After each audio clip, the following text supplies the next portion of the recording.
जाके एक बार उनसे पूछ ले कि संत जी, हमारे ये बुरे दिन कभी टलेंगे या नहीं टलेंगे?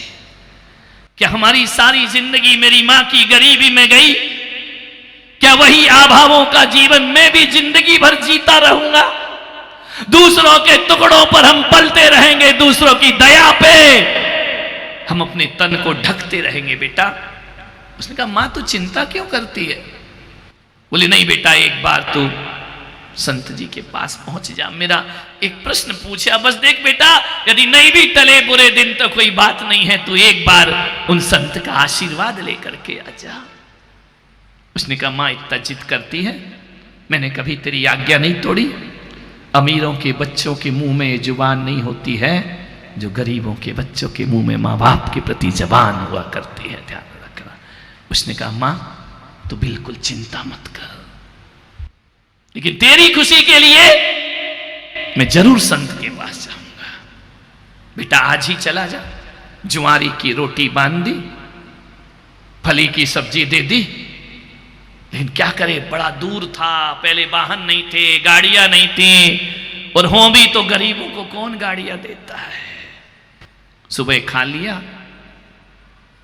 शाम कुछ नहीं, रात घिरने को है, जंगल दूर है, तपोवन दूर है। उसने कहा कोई मुझे रात पनाह दे दे अपने मकान में, अपने दरवाजे पर, तो रात कट जाए, सुबह मैं आगे का सफर करूंगा। कोई नहीं था, एक घर के दरवाजे पर जाकर टुकुर टुकुर देख रहा है खड़ा होकर। सेठानी निकली, उसने कहा क्यों हरे, चल भाग, यहां क्यों खड़ा है, यहां चोर है क्या? मान्यवर, हमारे यहां हर गरीब चोर कहलाता है, ध्यान रखना, हर गरीब झूठा कहलाता है। मैं आपसे निवेदन करता हूं कि जब कर्म हमें सजा देते हैं ना, तो डंडा लेकर नहीं आते हैं, आदमी को निर्धन और गरीब बना देते हैं। और मैं कहता हूं कि गरीब के घर में सारे दुख हुआ करते हैं, अपमान गरीब सहता है, दुर्भावनाएं गरीब के प्रति होती है, झिड़कियां गरीब को मिलती है। दुनिया की सबसे बड़ी कोई सजा है तो गरीब बनना दुनिया की सबसे बड़ी सजा हुआ करती है।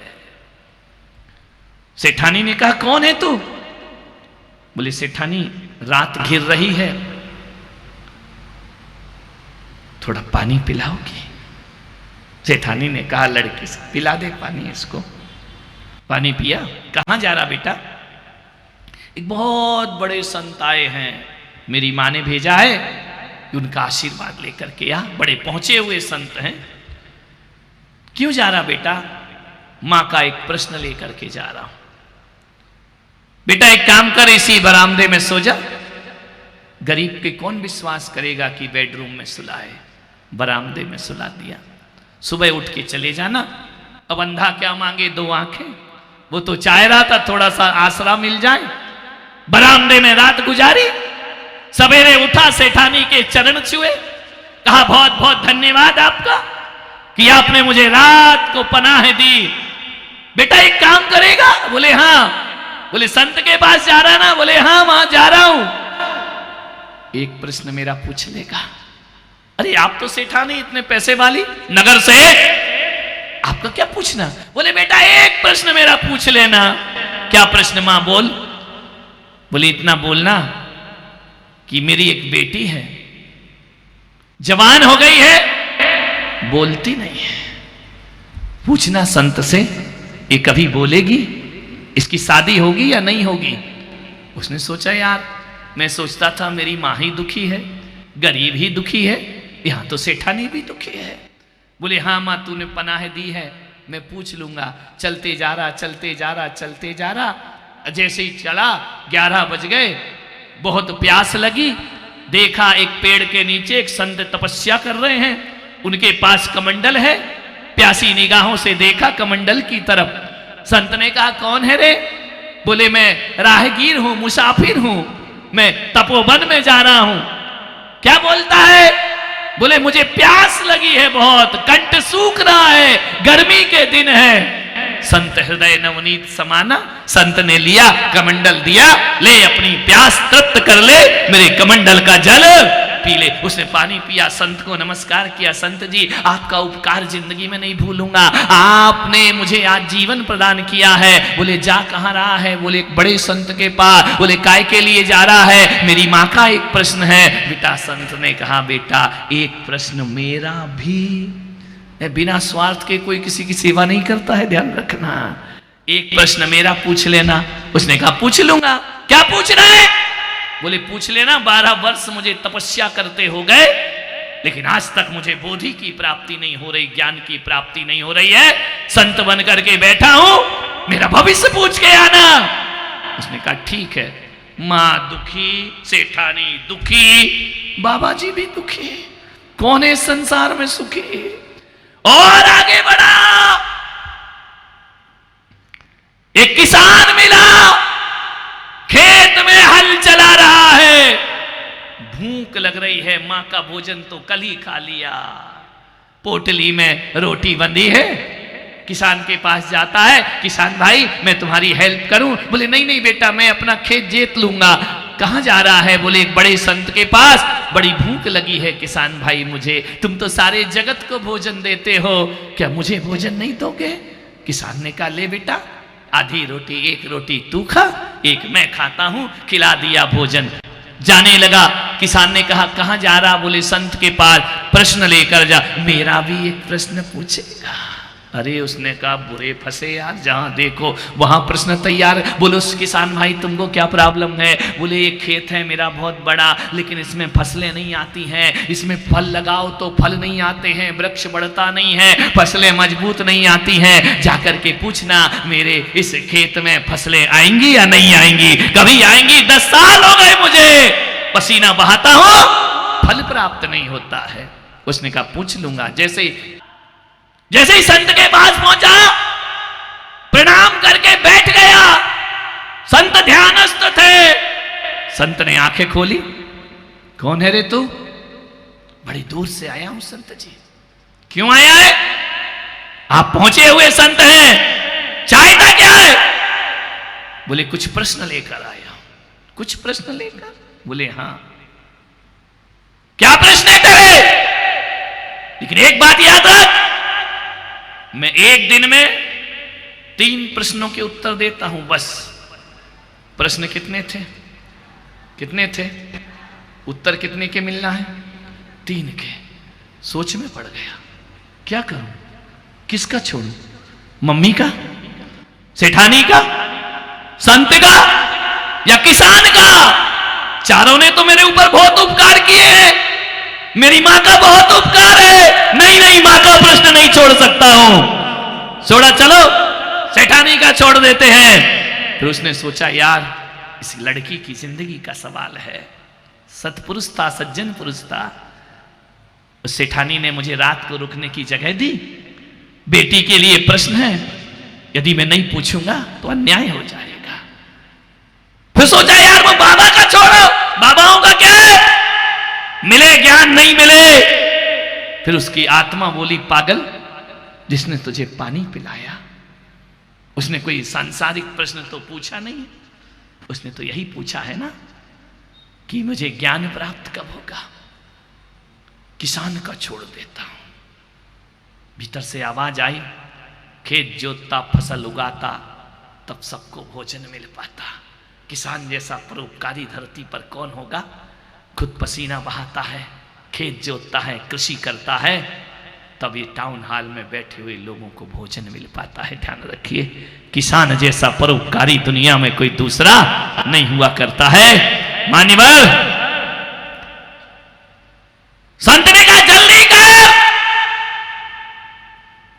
3 प्रश्न पूछे, एक छोड़ दिया। लौट करके आया, किसान मिला, क्यों रे भाई तू मेरा प्रश्न पूछा? तूने पूछा ना। क्या पूछा? कि मेरे खेत में फसल कब आएगी?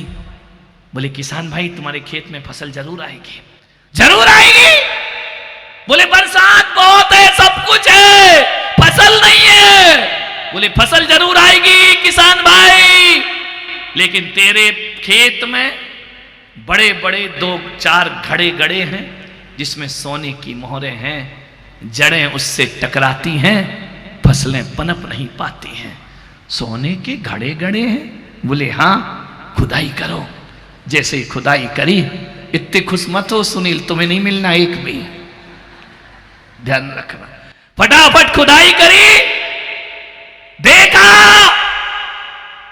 एक हाथ में सोने के घड़े ही घड़े।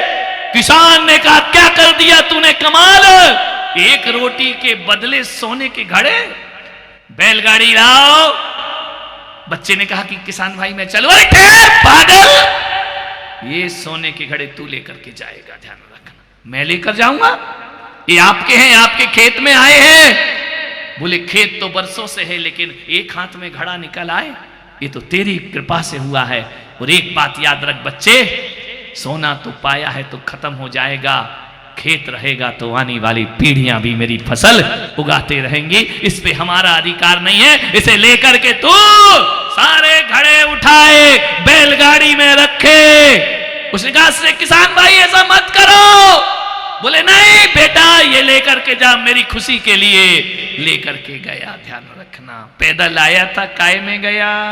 बैलगाड़ी में, ध्यान रखना। अब कौन मिलेगा? जब याद है प्रवचन तो जाओ ना घर। मेरा काय को गला पड़वा रहे हो भाई? संत मिला। संत ने कहा क्यों रे, मेरा प्रश्न पूछा क्या? बोले पूछा। क्या बताया? बोले तुझे ज्ञान की प्राप्ति जरूर होगी। जरूर होगी? अभी तक क्यों नहीं हुई? बोले तूने अपनी जटा में जो नागमणि छुपा रखी है, तेरा दिल भगवान में कम और मणि में ज्यादा लगा हुआ है। जिस दिन नागमणि निकाल के फेंकेगा, उस दिन तुझे ज्ञान की प्राप्ति हो जाएगी, ध्यान रखना। उसने कहा यार इस बच्चे को कैसे पता, मैंने तो जटाजूट में फंसा रखी है। बोले ज्ञान नहीं मिलेगा तुझे जब तक निकालेगा नहीं, तेरा मन उसमें अटका हुआ है। उसने जटाएं खोली, नागमणि निकाली। ले बेटा नागमणि तुझे देता हूं, मुझे इसकी दरकार नहीं, मुझे तो ज्ञान की बोधि की प्राप्ति चाहिए। उसने कहा मैं नहीं, किसी और को दे दो। बोले नहीं, तूने बताया, किसी को तो 12 साल में पता ही नहीं चला कि कुछ छिपा है, तूने तो सब कुछ बता दिया। और तू बेटा नहीं दूंगा तो किसी और को बता देगा। ध्यान रखिए, यदि किसी और को बता दिया, विचार करो, तो बाकी ये उदयपुर वालों को बता दिया तो वो मेरी गत बना देंगे, ध्यान रखना है। इसलिए ये मणि तू मणि लेकर के चला। कौन मिली? सेठानी। क्यों रे, मेरा प्रश्न पूछा? बोले पूछा। किसका छोड़ा? किसका प्रश्न छोड़ा? अपना प्रश्न छोड़ दिया। जिसके लिए गया था उसको तो भूल गया। सेठानी से कहा कि बता सेठानी। सेठानी ने कहा क्या पूछा? बोले मैंने पूछा, तेरी बेटी जरूर बोलेगी। तेरी बेटी बोलेगी, उसकी शादी भी होगी। कब बोलेगी? बोले संत ने कहा है जिस लड़के को देखकर ये बोल पड़े, उससे उसकी शादी हो जाएगी और जुबान वापिस आ जाएगी। इतनी बात ही कर रहा था कि भीतर से लड़की दौड़ी दौड़ी आई। उसने कहा मां। जैसे ही मां कहा, सेठानी के नयन छल छला गए। मेरी बेटी 25 साल बाद बोली है, मैंने कभी इसके मुख से शब्द नहीं सुना। सेठानी तुम्हें चलूं? बोले रोका। कहां चलूं? तू ही नहीं तो कहा था ना, जिसे देखकर बोले वो ही इसका बर। अरे बोले शादी आदि नहीं करना, मेरी मां मेरा इंतजार कर रही है। बोले चल। कैसे जा सकता है? पकड़ के उसके फेरे डलवा दिए, शादी करा दी। ढेर सारा दहेज दिया सेठानी ने। 3-4 बैलगाड़ी भर दी। जा बहू को लेकर के जा। जैसे ही घर पहुंचा, दरवाजा खटखटाया। इंतजार कर रही थी माँ, बेटा नहीं आया, बेटा नहीं आया। आया तो दूल्हा बन के खड़ा है, ध्यान रखना, दुल्हन साथ में है। उसने कहा कौन है रे तू? एक भाई एक बात याद रख, मेरा भी बेटा तेरे ही जैसा दिखता है, इतना ही लंबा है, ऐसा ही है। मेरा बेटा अभी तक नहीं लौटा, कुछ पता बताओ, यहाँ से निकला हो।